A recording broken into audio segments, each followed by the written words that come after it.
자, 옆에 분과 인사하겠습니다. 당신을 뵈니 하나님 뵙는 것 같습니다. 인사하겠습니다.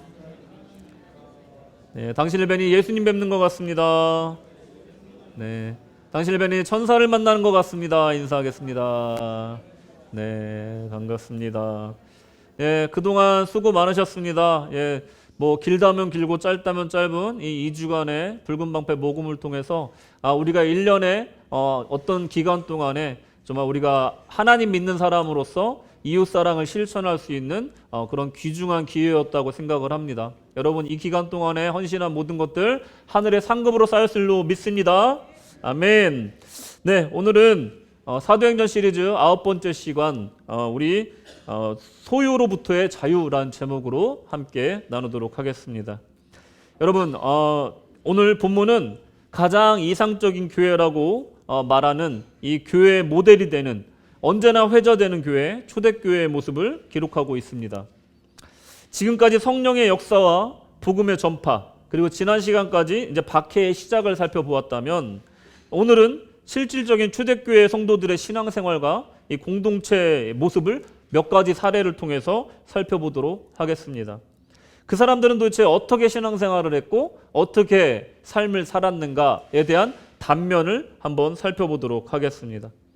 초대교회의 모습은 예수님의 복음에 가장 가까운 모습이라고 할 수가 있습니다.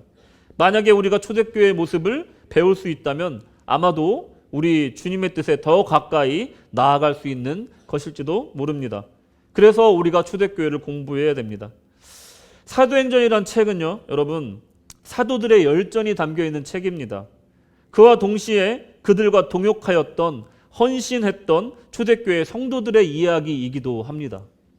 교회의 역사라는 것은 훌륭한 목회자들의 이야기일 수도 있겠지만 결국은 성도들의 헌신의 이야기들이 모여서 이루어지는 것이 교회의 역사입니다. 여러분, 강력한 사회제도와 신분질서, 그리고 약육강식의 물질주의와 세속주의가, 그리고 우상숭배가 최대 절정에 이르렀던 로마 제국에서 어떻게 이렇게 작은 교회가 놀라운 부흥을 이루고 사회에 엄청난 영향력을 끼치고 변화시켰던 것인가? 이 초대교회의 능력은 무엇이었는가? 이 교인들의 신앙은 어떤 모습이었을까? 이것을 한번 살펴본다는 거죠.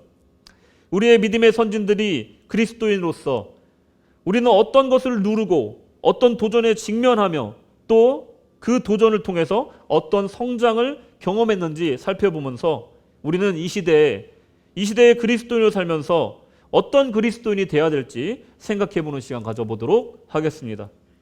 첫째로, 소유로부터 자유한 교회가 바로 초대교회였습니다. 오늘 본문을 보시면 초대교회가 갖고 있는 아름다운 신앙의 모습 중에 물질로부터 자유한 모습을 보여줍니다. 그리고 그 좋은 예로서 바나바를 보여주고 이어서 나쁜 예인 아나니아 부부의 이야기를 들려주면서 이들이 물질을 어떻게 생각하였는지에 대해서 알려줍니다. 먼저 초대교회 당시 로마 시대를 관통하고 있던 이 물질주의에 대한 입장을 한번 살펴보도록 하겠습니다. 32절에 보시면 믿는 무리가 한 마음과 한 뜻이 되어 모든 물건을 서로 통용하고 자기 재물을 조금이라도 자기 것이라 하는 이가 하나도 없더라. 모든 물건을 내 것 네 것 없이 통용하였다라고 합니다. 조금도 자기 것이라고 주장하는 사람이 없었다고 해요. 이 모든 것은 이들이 믿는 사람으로서 당연하게 해야 되는 것이다, 초대교회에서는 생각을 했다는 겁니다. 이 구절을 통해서 우리가 알 수 있는 것은 이런 통용하는, 이 나누는 문화가 이 초대교회의 주된 문화였다라는 것을 우리가 알 수가 있습니다.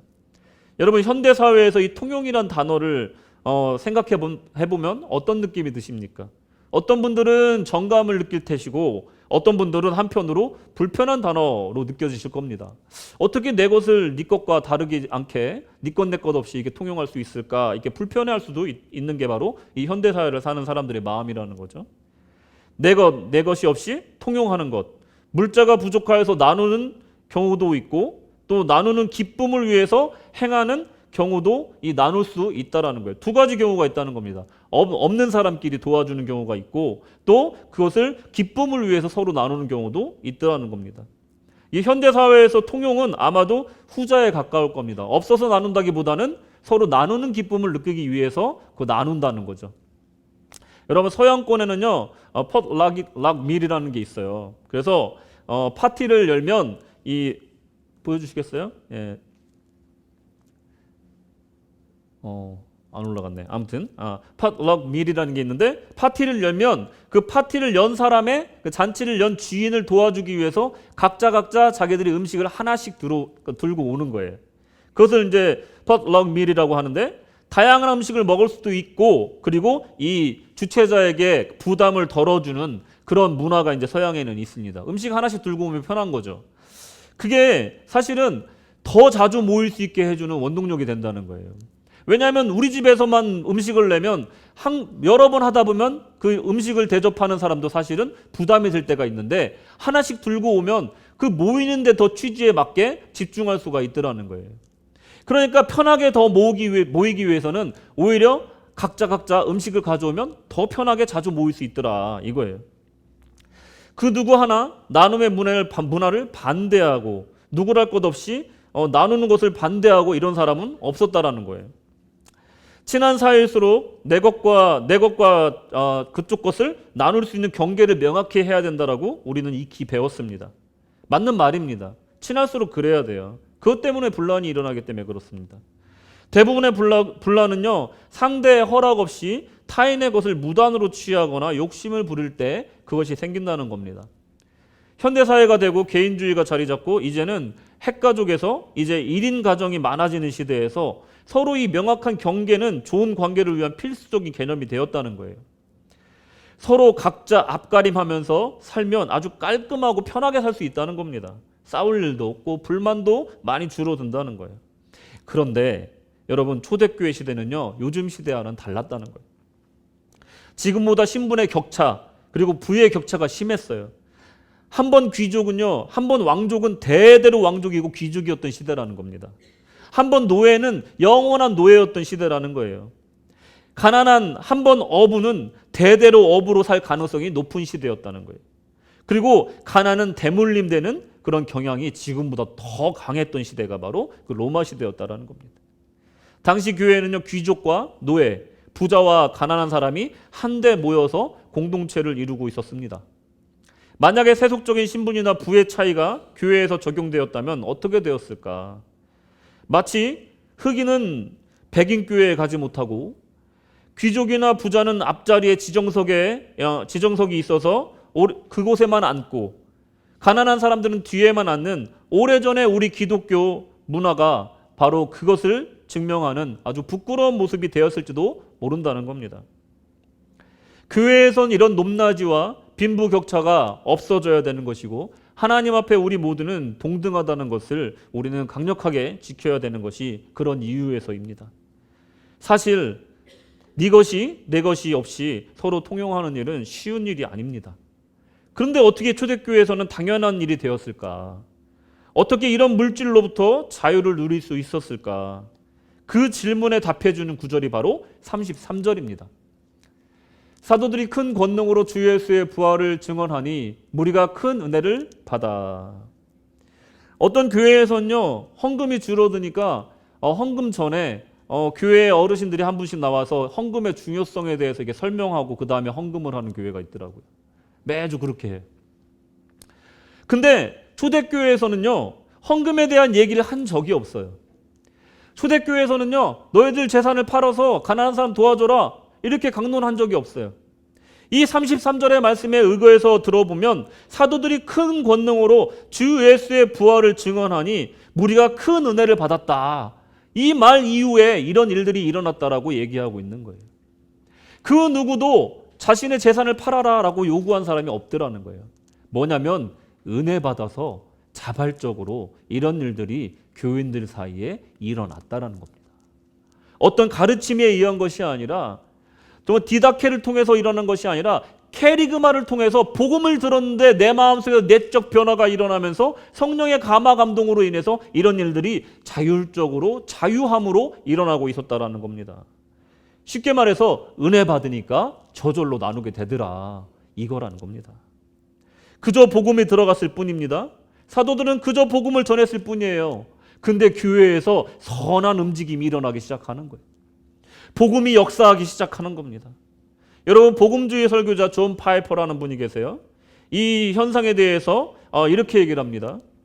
예수를 믿게 되면 나타나는 두 가지 효과라는 제목으로 말씀을 하시는데, 물질에 대한 관계가 느슨해진대요. 그리고 사람과의 관계가 견고해진다, 이렇게 표현을 하더라고요. 두 가지 현상. 물질에 대한 나의 생각이, 관계가 느슨해지고, 그리고 사람과의 관계가 견고해진다, 이렇게 표현을 합니다. 여러분, 에리 프롬이라는 철학자, 그분이 쓴 책에 소유냐 존재냐라는 책에 보시면 두 가지 양식의 생활 방식이, 삶의 철학이 있다라고 얘기를 합니다. 소유의 양식과 그리고 존재의 양식이 있다라는 거예요. 프롬이 말하는 소유의 양식은요, 살아가는 사람과 존재적인 양식으로 살아가는 사람은 굉장히 다르다는 건데, 소유의 양식으로 산다는 것은 말 그대로 더 많은 물질이나 명성 혹은 지위와 같은 외적인 것을 소유를 더 하면 할수록 행복해진다라고 생각하는 사람들이 소유의 양식을 갖고 있는 사람들이래요. 반대로 지혜와 사랑 같은 인간의 본질적인 능력을 실현함으로써 자신의 존재를 완성하는 데 삶의 의미와 행복을 찾는 삶의 방식을 존재의 양식이다라고 설명을 합니다. 이 세상은요, 소유의 양식을 갖고 있는 사람과 존재의 양식을 갖고 있는 사람으로 나뉜다는 거예요.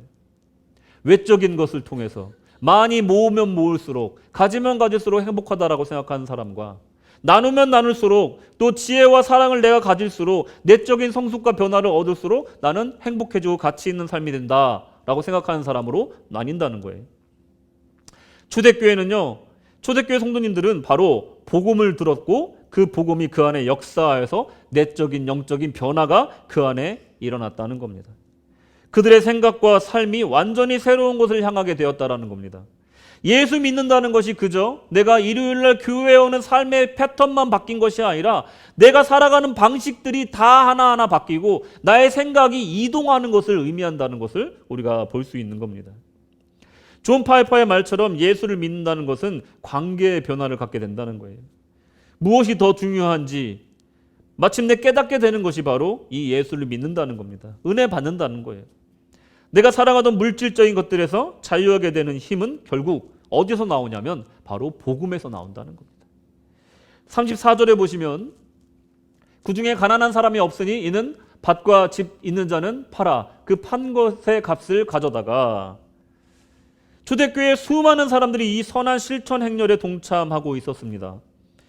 이로 인해 놀라운 결과가 이루어졌는데 어떤 일이 벌어졌냐면 나라님도 구제 못한다는 가난이 구제가 된 거예요. 최소한 초대교회 안에서는 나라님도 구하지 못한다는 그 가난을 구제하는 일이 벌어지게 된 겁니다. 결국 초대교회 내에서는 가난으로 고통받는 형제들을 그저 방치하는 일은 사라졌다는 것을 볼 수가 있는 겁니다. 이 어려운 일을 해낼 수 있는 겁니다. 복음이 들어가니까 이 어려운 일을 해냈다라는 겁니다. 우리가 더 자세하게 들여다봐야 할 부분은 바로 이 나누는 방식을 한번 보셔야 되는데, 이어지는 35절에 사도들의 발 앞에 사도들의 발 앞에 이제 갖다 놓은 거예요. 팔아서 그들이 각 사람의 필요를 따라 나누어 줌이라. 이게 바로 초대교회의 나눔의 방식이었다는 거예요. 먼저 자기의 것을 희생해서 팝니다. 근데 그것을 자기가 임의대로 하는 것이 아니라 사도들의 발 앞에 내려놨다는 거예요. 이 사도들의 발 앞에라는 표현이 여러분 불편하게 들릴 수도 있어요. 왜 우리의 사유재산을 팔아야 되는가라는 부분도 불편할 수가 있어요. 그러면 우리도 이단이나 사이비처럼 전 재산 팔아가지고 교회에다 다 바쳐야 되냐? 절대 그건 아닙니다. 그렇게 말하면 이단이에요, 여러분. 그거 믿으시면 안 됩니다. 우리에게 주신 축복이에요. 이것을 우리가 이웃에게 나눈 것은 우리의 성령의 감동을 통해서 우리에게 주시는 자유에 속한 문제지, 이것을 다 갖다 바쳐라 하는 것은 그거는 정상적인 교회가 아닙니다. 이거 오해하시면 안 됩니다. 근데 자발적으로 누군가가 그것을 팔아서 사도들의 발 앞에 올려놨다는 것은 무슨 뜻이냐면, 이것은 불편하게 들으실 필요가 없는 것이, 이것은 개인적으로 한 것이 아니라 공식적으로 했다는 거예요. 공식적으로. 사도에게 갖다 준 것도 아니고 사도들에게 갖다 준 거예요. 개인적으로 활용하라는 것도 아니고 개인적으로 유용하라는 것도 아니고 사도들에게 공식적인 루트를 통해서 봉헌을 했다라는 겁니다. 공식적인 루트를 통해서 발 앞에 두었다는 것은 또 무슨 뜻이냐면, 교회의 권위 위에 권위 위에 올려놨다라는 거예요. 자기가 마음대로 어떤 구제 사업을 한 것이 아니라 교회의 이름으로, 교회의 권위로 그 모든 일들을 행하라고 헌신했다라는 겁니다. 또 각 사람의 필요에 따라 나눠주는 것은 사도들에게 맡겼대요. 내가 준 돈이니 내가 시키는 대로 쓰십시오가 아니라 저는 헌신하겠사오니 교회에서 정하는 대로 저는 따르겠습니다. 교회의 권위와 교회의 법과 교회의 질서에 따르겠다라고 겸손하게 맡기고 있는 거예요. 내가 돈을 얼마를 했든지 간에 그것은 이제 교회의 것이고 하나님의 것이니 이젠 저는 교회가 정하는 대로 따르겠습니다 하고 교회의 권위를 인정해 주는 행위가 바로 사도들의 발 앞에 둔이라는 겁니다. 공식적인 절차로 교회의 권위와 교회의 이름으로 공정하게 적절하게 구제의 사역을 한다라는 뜻이라는 겁니다. 여러분, 나누는 방식이 왜 중요하냐면요, 이 교회의 이름으로 구제를 하는 이유가 교회가 작은 힘들을 많이 모아가지고 큰 사역을 할 수 있기 때문에도 맞지만, 이 작은 일을 큰 일을 하기 위해서도 맞지만, 이 목적도 있지만 더 중요한 것은 교회의 이름으로 해야 개인의 이름으로 하는 것보다 복음 전파의 목표를 더 드러낼 수 있기 때문에 그렇습니다. 누구누구 이름으로 구제를 하는 것은 사실은 그 사람이 의도하든 의도하지 않든 간에 그 사람의 이름이 올라갈 수밖에 없는 겁니다. 그 사람이 영광 받을 수밖에 없는 거예요. 근데 구세군 시드니 한인교회의 이름으로 하게 되면 이 교회가 나를 도왔구나 하면서 그분을 전도할 수가 있는 거예요. 오늘도 우리 청년들도 이제 가면서 이게 도어 러킹을 했는데 길에서 만난 분이 그랬대요. 우리 모퉁이 사역에 오시는 분이 나도 거기서 도움을 받았어요 하면서 이렇게 모금을 하시더라는 거예요. 저도 모금을 하다 보면요, 이런 분들이 있어요. 내가 몇십 년 전에 군 생활을 했대요. 4년 전에 호주 군대를 이제 자기는 했다는 거죠. 막 죽으라고 훈련을 하다가 저희가 살던 집이 원래 95번지 그 라케마 스트리트 거기가 에멀전시 서비스가 있어요. 세베션 하면 에멀전시 서비스가 있는데 그게 뭐 하는 거냐면 홍수가 나거나 산불이 나면 거기에 가서 밥차가 가서 밥을 주는 곳이에요. 그런 서비스를 하는 구세군의 서비스예요. 근데 군 부대에도 가요. 그분이 그렇게 힘들게 추운 겨울날 막 훈련하다가 세베시나미에서 주는 그 스프를 먹고서 너무나 그냥 새 힘을 얻어가지고 그 다음부터 구세군만 보면 너무나 반갑더라는 거예요. 그래서 모금에 참여하시더라고요. 어떤 분은 매년 자기는 200불씩 그 붉은 방패 모금에 참여한다라고 하면서 이렇게 헌금을 하시는 분이 있었고요. 너무나 좋은 마음, 아름다운 마음들을 저는 이 모금을 하면서 많이 만났습니다. 우리 구세군의 이름으로 우리가 이 선한 일들을 하는 이유, 예수 그리스도의 사랑의 이름으로 우리가 이 일들을 하는 이유가 바로 여기에 있다는 거예요. 그의 육신을 도와주긴 하지만 결국 최종 목표는 그의 영혼을 구하는 거라는 거예요. 우리 개인적으로 어떤 선한 일을 할 때는 나에게 영광이 될 수도 있지만 교회의 이름으로 할 때, 예수의 이름으로 할 때는 그에게 복음이 들어갈 문이 조금이라도 열리게 된다는 것을 의미하는 겁니다. 만약에 누가 재력이 있다고 하여서 교회에서 그 사람 이름으로 걸고 구제 사역을 한다라고 생각해 보십시오. 수많은 문제들이 예상되지 않습니까? 주체자가 의도하지 않아도 그 사람의 이름이 높여질 거라는 거예요. 초대교인들은 자신의 이름보다는 복음이 전파되는 것을 우선으로 여기고 한마음 한뜻으로 연합하여 열심히 교회를 섬겼다는 겁니다. 복음을 듣고 은혜를 받아 구원의 기쁨을 체험한 사람들은 자신을 얽매우고 있던 이 물질에서 또 명예욕에서 자유할 수 있었던 겁니다. 또한 가난에 얼매였던 사람들은 자신이 힘으로 하루하루 먹고 살아야 됐던 그 인생 속에서 도움을 받음으로써 그 압박에서 벗어나서 이렇게 세상을 도우며 사는 사람들도 있구나 하면서 세상을 조금 더 따뜻한 눈으로 바라보게 되고 복음이 들어갈 틈이 그때 생기게 된다는 겁니다. 이 나눔의 능력이라는 것은 복음이 들어갈 수 있는 시작점이 될 수도 있다는 거예요. 우리가 오늘로 지난 2주간 동안 붉은 방패 모금을 마감합니다. 이 모금 활동을 통해서 우리가 얻은 것이 무엇입니까? 우리가 매년 이 모금을 하는 이유가 무엇입니까? 아까도 제가 말씀드렸지만 1년에 한 번이라도 우리가 하나님의 사랑을 우리 이웃들에게 나누어 줄 수 있는 기회, 그리고 세상 사람들에게 서로를 돕는 문화를, 그리고 또 그 따뜻한 그 세상의 모습을 우리가 조금이나마 보여줄 수 있는 것이 바로 이 모금 기간이라는 겁니다. 어떤 노숙자분이 지나가시면서 그런 얘기를 했어요. 내가 한때 노숙 생활을 했는데 내가 구세군의 그 노숙자 센터 때문에 정말 힘을 얻고 요긴한 도움을 받고 이제는 노숙 생활을 벗어났노라. 이렇게 저한테 간증을 하시는 분을 만났어요. 나누는 자는 나의 가진 것을 놓는 연습을 함으로써 자유할 수가 있는 겁니다. 내가 갖고 있는 것을 놓는 자유를 체험하는 거예요. 또한 도움을 받는 이는 가난에 얽매여서 벗어나 세상의 밝은 모습을 벗어나서 자유를 경험하게 되는, 서로 자유를 경험할 수 있는 것이 바로 이 나눔이라는 거예요. 고맙게 보는 사람들은 오늘 본문의 말씀을 마치고 집 팔고 땅 팔아 교회에 바쳐야 한다는 말로 들을 수가 있습니다. 근데 그것 아니라는 거예요. 내가 갖고 있는 것을 놓는 자유를 체험해 보시라고 말씀드리고 있는 겁니다. 그 자유가 있었던 것이 바로 이 초대교회였다는 겁니다. 둘째로 진정한 자유로 나아갔다는 것입니다.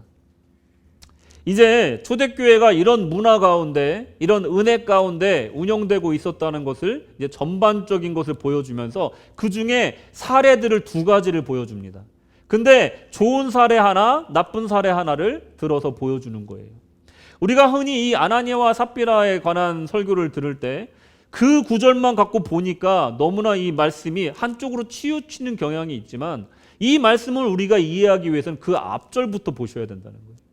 초대교회는요, 이런 문화가 있었고 이런 은혜가 있었고 이런 성도들의 삶의 방식이 있었는데 그 중에 바나바와 같은 사람이 있었고 그리고 아나니아 삽비라 같은 사람들도 종종 있었다. 그럼에도 불구하고 초대교회는 굽히지 않고 이 하나님의 선한 행진을 거듭거듭 행했다. 이게 바로 이 말씀의 주된 주제라는 거예요. 바나바와 아나니아 부부, 이 초대교회 나눔의 기록은 전반적으로 흐르고 있었는데 이것이 주된 주류였다는 거죠. 그것은 자유롭게 자원하여서 이루어졌다는 거예요. 본문은 초대교회의 이 나눔의 물결을 중 한 사례를 소개하는데 바로 바나바 36절 37절 그 부로에서 난 레위족 사람이 있으니 이름은 요셉이라 사도들이 일컬어 바나바라 번역하면 위로의 아들이라 하니 그가 밭이 있음에 팔아 그 값을 가지고 사도들의 발 앞에 두니라. 이것은 이 바나바에 대한 이야기죠. 바나바라는 사람 원래 본명은 요셉입니다. 요셉. 구브루, 그러니까 사이프러스에서 온 요셉이라는 사람이에요. 이분은 율법상 이 레위 지파에 속하는 분입니다. 그래서 율법상 레위 지파는 사유재산을 가질 수 없었으나 당시 시대가 많이 바뀌었죠. 이제 레위 지파가 무조건 제사장을 하는 것이 아니라 돈으로 사서 제사장이 되고 누군가가 임명을 해서 대제사장이 되는 그런 시대를 살고 있었어요. 그래서 레위 족속들도 결국은 제사장이 되지 않는 그런 시대에 살고 있었던 거죠. 아마도 출신이 사이프러스 섬에 있던 밭을 팔았던 것 같습니다. 예루살렘으로 이주하면서 그 값을 사도들의 발 앞에 갖다 두었던 것 같아요. 그 밭을 판 돈을 사도들 발 앞에 갖다 놨는데 아마도 그 밭이 전 재산은 아니었던 것 같습니다. 바나바는 회심한 바울을 사도에게 소개했던 인물이에요. 그러니까 바울 입장에서는 이 기독교인들을 박해하던 사람이 갑자기 예수님 만나서 회심하였다라고 얘기하니 다른 사도들은 이 사람 믿을 수가 없잖아요. 이 사람이 갑자기 돌변해가지고 또 갑자기 사람을 잡아다가 죽이면 어떡하나 겁먹을 수도 있는데 그 중간에 역할을 해준 사람이 바로 바나바라는 겁니다. 또한 이방인 선교의 전초기지가 되었던 이 안디옥으로 바울을 인도했던 사람도 바나바라는 거예요. 그리고 바울의 첫 선교 여행의 동역자가 바로 바나바였다라는 겁니다. 원래 이름은 요셉이었는데 사도들이 별명을 지어준 것이 친근한 별명을 지어준 것이 바로 그를 믿을 수 있고 신망하였기 때문에 그에게 바나바 즉 위로의 아들이라는 별명을 지어줄 정도로 사도들은 이 사람을 믿고 신뢰했습니다. 바나바에게 밭을 판 돈은 헌금하는 것은 그가 한 모든 일 중에 그냥 작은 것 중에 하나였다는 거예요. 그가 한 선한 모든 일들 중에 그저 한 부분에 불과한 거예요. 밥 팔아서 그걸 바친 것이 그 인생에서 가장 큰 일이 아니라 그가 한 모든 사역들 중에 그냥 일부 중에 하나였다라는 거예요. 그것을 하나로 우쭐거리는 것이 아니고 그것 하나로 이름 내려고 했던 것이 아니라 그저 자연스럽게 은혜를 받고 나니 내가 나눠야겠다는 마음이 들어서 자유롭게 그렇게 봉헌을 했다라는 겁니다. 그저 당연하듯 교회에 어려운 사람들이 많이 마침 보여서 자신의 밭을 처분하여 교회의 구제에 동참했을 뿐이라는 겁니다. 바나바의 사라는 그 밭을 팔아 헌금했다는 것이 중요한 것이 아닙니다.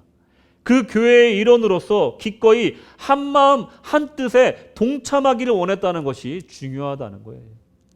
내가 땅을 팔아서 구제하는 것이 중요한 것이 아니라 교회가 이런 마음으로 이런 선한 일을 하고 있으니 나도 동참해야겠다. 하나님의 나라를 위해서 헌신해야겠다. 이 마음으로 이것들을 자원하여서 했다는 것이 중요하다는 겁니다.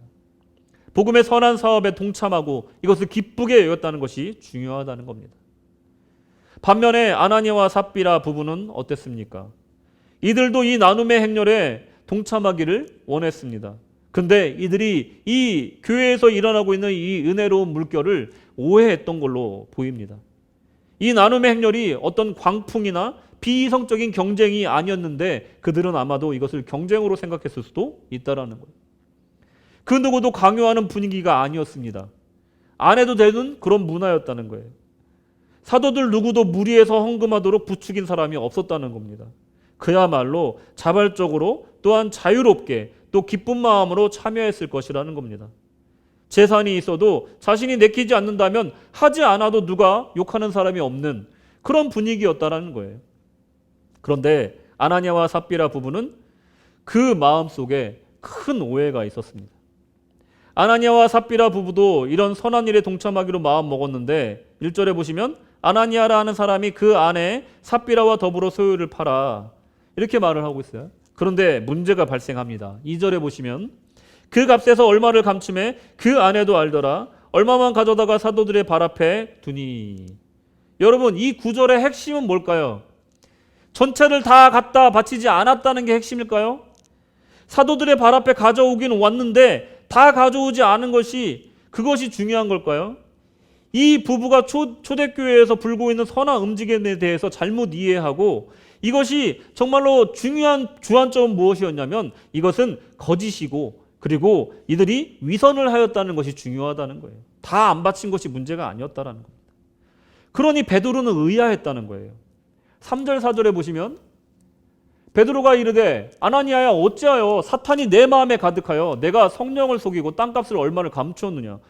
아니 왜 그랬느냐 이런 말투예요. 아니 굳이 왜 그랬냐 이거예요. 땅이 그대로 있을 때에는 내 땅이 아니며 판 후에도 내 마음대로 할 수 없더냐. 어찌하여 이 일을 내 마음에 두었느냐. 사람에게 거짓말한 것이 아니오 하나님께로다. 땅을 팔기 전에도 네 거였고 땅을 팔았을 때도 이미 그건 네 거다. 하나님께 바치고 안 바치고는 네가 결정하는 거다. 근데 왜 거짓말을 했느냐. 이것은 사람에게 한 것이 아니라 성령에게 거짓말한 것이다. 어찌 그리 했느냐. 너무나 안타까운 말로 지금 하고 있는 거예요. 베드로가 주안점으로 잡는 것은 땅값을 얼마나 감춘 게 아니라 거짓이었고 또한 위선에 그 방점이 찍혀 있다라는 거예요.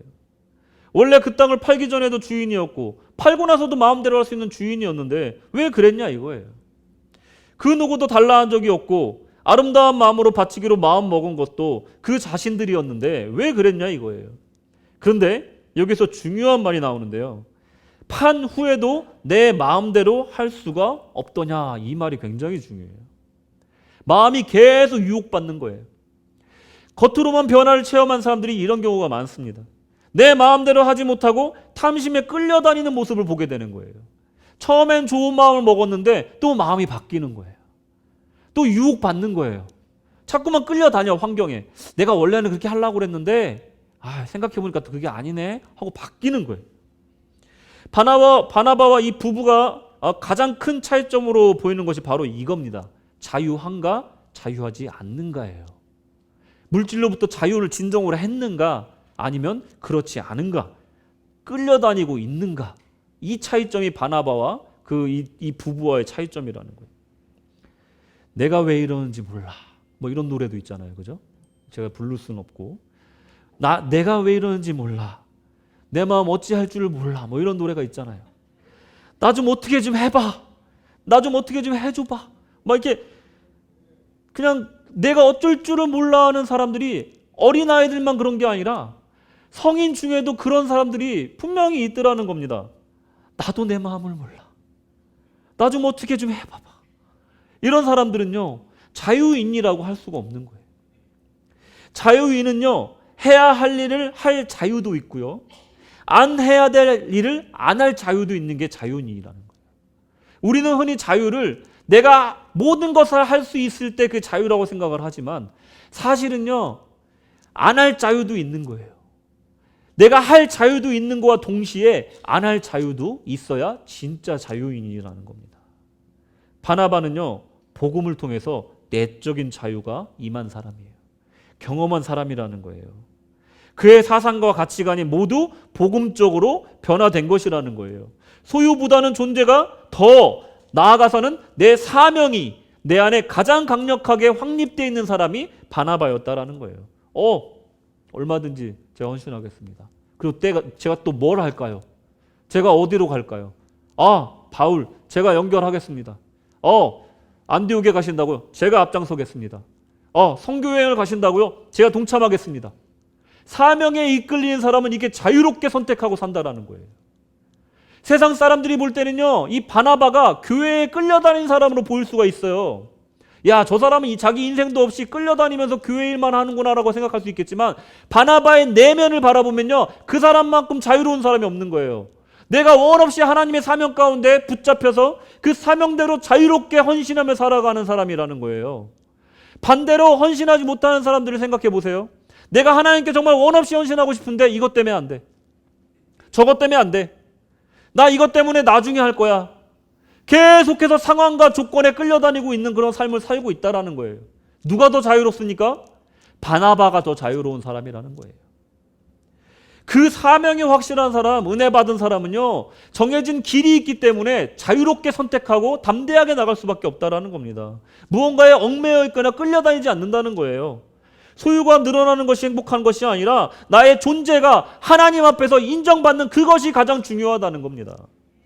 물론 바나바도 전 재산을 다 바친 것은 아닙니다. 하지만 언제든지 그렇게 할 준비가 돼 있는 상태였다라는 거예요. 아나니와 삽비라는 그걸로 다 끝이라고 생각했을 수도 있어요. 내가 교회에 할 만큼 했지라고 생각할 수도 있다라는 거예요. 진정한 자유인 은혜 받은 사람은요, 죽는 날까지 십자가 바라보며 걸어가다 그 앞으로 꼬꾸라지는 것이 주님 안에서 자유로운 사람이고 그 사람의 진정한 순교자의 모습이라는 겁니다. 여러분, 파도에 이리저리 휩쓸려 정말 정신 못 차리고 있으면 그것은 고통이에요. 두려움입니다. 내 뜻대로 되는 게 없잖아요. 어떤 사람들은요, 파도를 잘못하면요, 허리가 꺾여서 죽기도 한대요. 파도를 탈 줄 모르면. 그런데요, 파도를 타고 그 사이를 미끄러지듯이 서핑하는 사람에겐요, 그것만한 자유가 없는 겁니다. 인생의 파고에 자꾸만 내가 이리 쓸리고 저리 쓸리고 사는 사람은요, 고통스럽고 두려운 거예요. 근데 내가 예수 안에서 복음의 자유를 얻은 사람은 서핑하는 사람처럼 인생의 그 고난을 미끄러지듯이 그것을 통과하고 그 안에서 역경을 이겨내고 하나님의 은혜를 받고 성장하며 나가는 그 기쁨을 느끼는 자유를 느끼게 된다는 겁니다.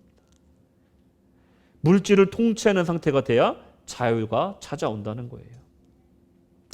여러분, 어떤 지역에, 한국에 서울이었던 것 같아요. 근데 어떤 사람이 교회를 위해서 자기 소유의 주차장을 무료로 공개를 했대요. 주일날마다. 주일날 마음껏 쓰십시오.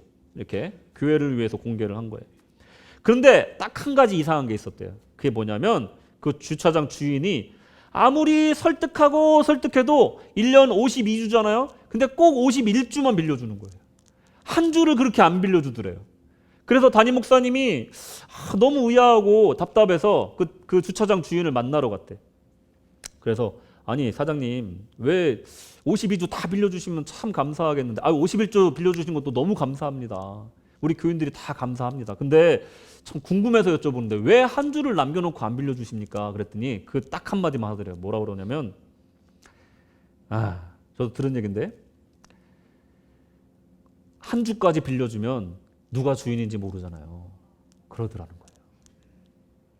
이게 실제로 그랬대요. 여러분, 11조가 그런 거예요. 예.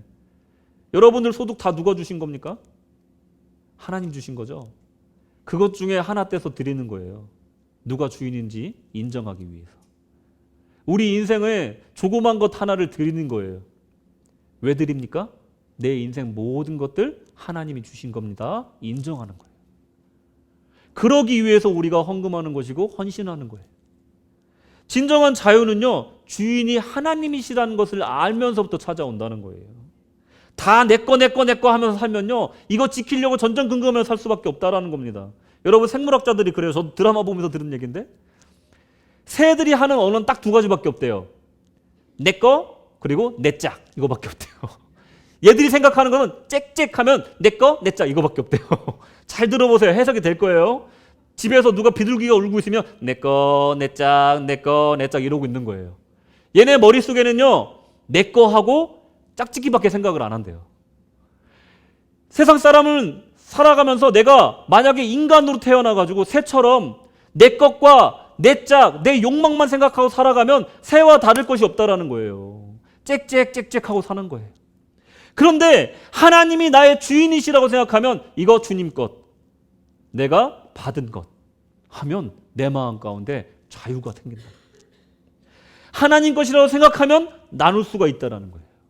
내 시간조차도 하나님 거라고 생각하면 하나님께 드릴 수가 있는 거예요. 진정한 자유는요, 바로 이 주인을 알면서부터 생긴다라는 거예요. 고린도전서 10장 23절, 모든 것이 가하나 모든 것이 유익한 것이 아니요 모든 것이 가하나 모든 것이 덕을 세우는 것이 아니니. 우리는 모든 것을 할 수 있는 자유인입니다. 그런데 우리가 다 할 필요는 없다는 거예요. 우리는요, 선한 일도 할 수 있어요. 그리고 죄도 지을 수가 있습니다. 그런데 굳이 죄는 지을 필요가 없는 거예요.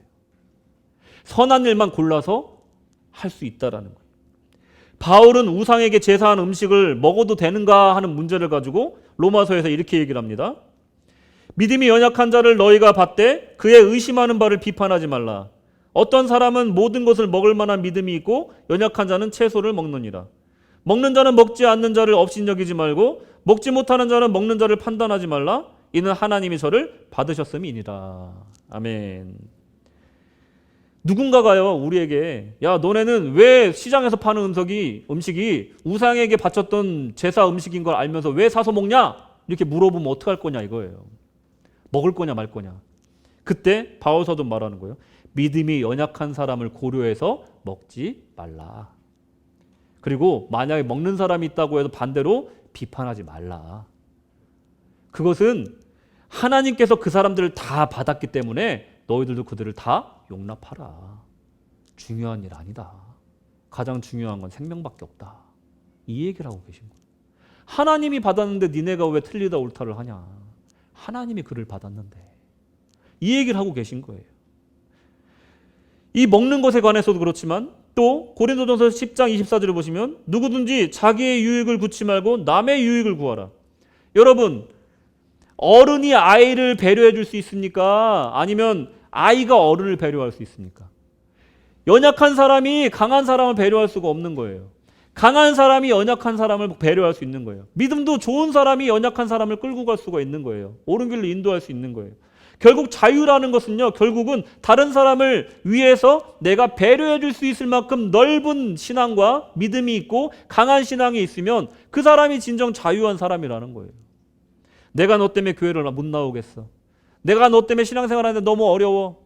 내가 기도가 안 나와. 이게 아니라 당신의 연약함을 내가 품겠습니다. 당신의 부족함을 내가 돕겠습니다. 이 사람은 그 미움으로부터 자유한 사람이라는 겁니다. 여러분, 예를 들어서 이건 예입니다. 좋은 예가 될지는 모르겠어요. 나쁜 예일 수도 있는데 예를 들어서 또 이 말씀 듣고 나서 담배 피시면 안 됩니다.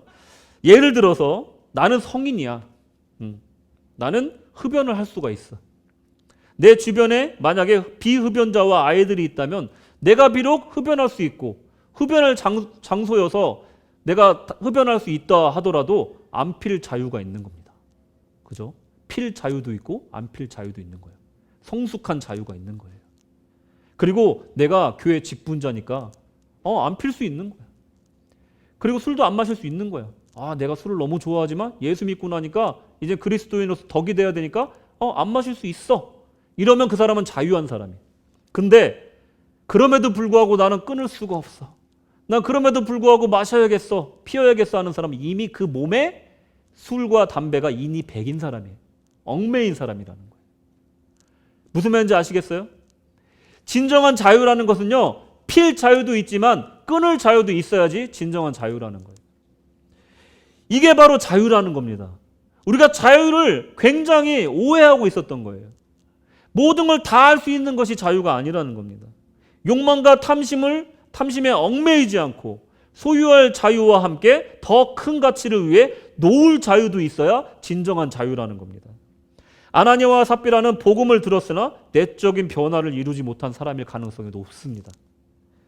교회의 역사에 대한 경외심과 거룩한 두려움을 갖지 못하고 자기 탐심으로 자유하지 못했고, 그리고 사람이 사탄을 통해서 유혹받을 수 있다는 것을 보여주는 것입니다. 사람이요, 사탄이 될 수는 없어요. 그러니까 만약에 죄를 짓더라도, 그리고 그 사람이 만약에 나쁜 일을 하더라도 그 사람을 미워하지 말라는 이유가 여기에 있는 거예요. 사람이 사탄이 될 수는 없습니다. 그 안에 사탄이 유혹할 수는 있어도. 가룟 유다는요, 예수님께서도 표현하잖아요. 그 안에 사탄이 들어갔다라고 얘기했지 그가 사탄이라고 얘기한 적은 없군. 사탄이 그를 유혹해서 정말 주님을 은하 몇 입에 팔아먹도록 한 거지, 그 유다 자체가, 가룟 유다 자체가 사탄은 아닌 거예요. 마찬가지로 아나니아와 삽비라도 영적인 허영심과 물질에 대한 탐심이 뒤엉켜서 성령을 속이고 귀한 생명을 잃게 된 거라는 겁니다. 그러니 우리도 우리의 연약함을 인정하고 사탄의 유혹을 받지 않도록 우리는 계속해서 주님을 따라가야 되는 이유가 여기 있다는 겁니다. 성령을 가벼이 여기고 또 교회의 권위를 하찮게 여긴 결과 이런 끔찍한 결과를 맞이하게 된 겁니다. 오늘날 교회를 비즈니스의 장소로, 인간관계의 장소로, 목회자를 음해하는 사람들이 또 있습니다. 또 목회자들도 평생 진실되라, 또 청렴하게 살아라, 말씀 뜻대로 정말 착하게 살아라, 이렇게 설교하던 사람들이 은퇴할 때 일반 회사와는 꿈도 꾸지 못하는 전별금을 수십억씩 받아 챙겼다는, 또 연금도 받아 챙겼다는 그런 기사들을 볼 때마다 참 우리가 교회를 또 성령을 얼마나 하찮게 여기면 이런 일들을 버젓이 행하는가, 참 가슴을 치는 일들이 세상에 많이 있습니다. 복음을 통해서 세상으로부터 자유하고 죄로 자유하고 물질로부터 자유한 사람은 동시에 이것을 인해 모습과 동시에 하나님에 대한 경외심도 갖게 된다는 겁니다. 내가 자유하지만 하나님을 경외하기 때문에 내 그 일은 못한다. 내가 할 수 있으나 하나님을 경외하기에, 교회의 권위를 인정하기에 내가 그것까지는 못하겠다 하는 이 마지노선이 있는 사람들이 자유한 사람들이라는 겁니다. 진리 안에 자유하시기 바랍니다. 자유하지만 마시고 진리 안에 자유하시기 바랍니다. 진리 안에 자유하시고 또 사랑 안에 자유하시기 바랍니다. 오늘 물질과 욕망에서 자유하시고 주님 안에서 우리의 것을 기꺼이 하나님께 드리고자 마음먹어 이 자리에 모이신 우리 귀한 구세군 시드니 한인교회 성도님들, 여러분, 우리 오늘 말씀을 생각하시면서 여러분들 삶 속에 정말 진리 가운데 자유를 풍성히 누르시는 복된 성도님들 되시기를 주님의 이름으로 축원합니다. 이 시간 잠시 기도하겠습니다. 말씀 생각하시면서 기도하시겠는데요. 하나님, 저에게 참 자유를 허락하여 주시옵소서. 나를 얽매이고 있는 세상의 모든 것들을 끊어버리게 하시고 오직 주의 복음으로, 예수 그리스도의 능력으로, 성령님의 인도하심으로 자유함을 누리게 하여 주시옵소서. 할 자유만큼이나 안 할 자유도 허락하여 주시어서 내가 사탄의 유혹에 빠지지 아니하고 오직 성령님의 인도하심만 받고 살아가는 진정한 자유의 사람으로, 자유의 신앙으로 살아가게 하여 주시옵소서. 이 시간 함께 기도하겠습니다. 주여 한번 외치고 기도합니다. 주여! 아버지, 하나님 아버지께서 함께하여 주시기를 원합니다. 우리의 연약함을 아시는 하나님께서 우리에게 죄에서 자유함을 얻게 하셨는데 이제는 다시는 종의 멍에를 매지 않기를 원하오니 이제는 하나님의 뜻 가운데로 나아가게 하시고 자유를 누리게 하시며 하나님의 기쁨 가운데 물질로부터 세상으로부터 모든 것들로부터 자유한 삶을 살게 하여 주시고 인도하여 주시옵소서.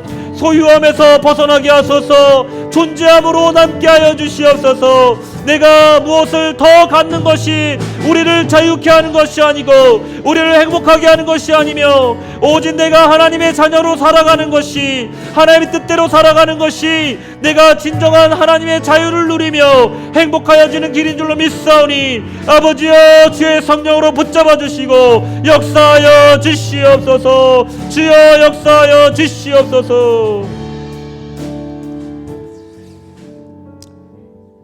우리 구주 예수 그리스도께서는 우리를 죄에서 자유케 하시기 위하여 그 험한 십자가를 지셨습니다.